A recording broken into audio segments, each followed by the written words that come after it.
She handed me the ultimatum at 7 o'clock on a rainy Tuesday morning. Not during an argument. Not after a disagreement. Just standing there in our kitchen in York, England, stirring sugar into her tea as casually as if she were discussing the weather. "My ex is coming to my birthday party on Saturday," she said. "You can either be mature about it, or maybe we need to rethink where this marriage is going." I remember staring at her. I was 43 years old, exhausted from a week of 14-hour shifts running my construction company. My work boots were still by the back door, covered in mud from a site outside Leeds. And there stood my wife, Charlotte Bennett, 39 years old, successful, confident, beautiful, and completely unaware that she had just changed the course of both our lives. I set down my mug. Then I smiled. "Don't worry," I said calmly. "I'll be perfectly fine."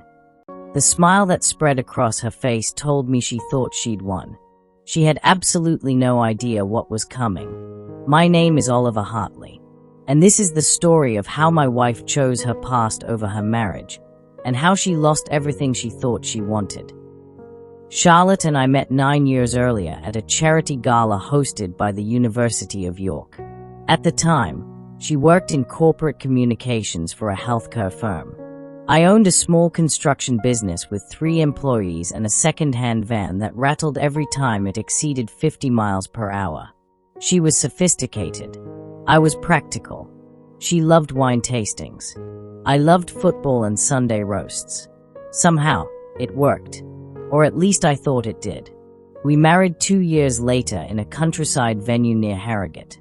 Standing under a white canopy surrounded by family and friends, I genuinely believed I was marrying my forever person. For years, life felt good. Not perfect. Just real. We bought a detached house outside York. We traveled. We built routines.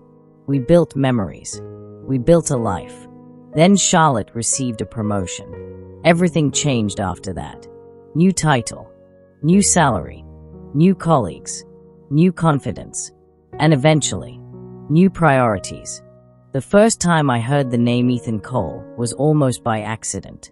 He was at a conference in Manchester, Charlotte said one evening while scrolling through her phone. "Who?" "Ethan. My ex." The way she said it made it sound insignificant. But I noticed something. Her smile lingered. Just a little too long. At first, I ignored it. Then came the texts. The calls. The stories. The references. Suddenly, Ethan appeared in conversation almost every week. Apparently he'd become a successful property developer in London. Apparently he drove an Aston Martin. Apparently he had traveled half the world. Apparently he was doing very well. The more she spoke about him, the less she seemed interested in talking about us. I tried discussing it. Several times. Each conversation ended exactly the same.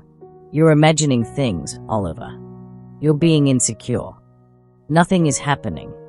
Maybe nothing was happening, but something was changing, and that mattered. 6 months later, we were having dinner at our favorite restaurant near the River House, the place where we'd celebrated anniversaries, promotions, birthdays, the place filled with our memories. Halfway through dinner, Charlotte said something that shattered me. "I love you." She paused. "But sometimes I wonder if I settled for the safe option." I remember every sound disappearing. The restaurant, the music, the conversations around us. Everything faded.